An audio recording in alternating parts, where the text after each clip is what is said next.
Я представляю Рослесинформ Казань, казанский филиал.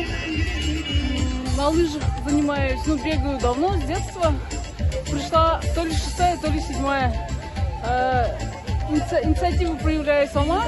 На эти соревнования езжу с удовольствием, мне очень нравится. Здоровый образ жизни.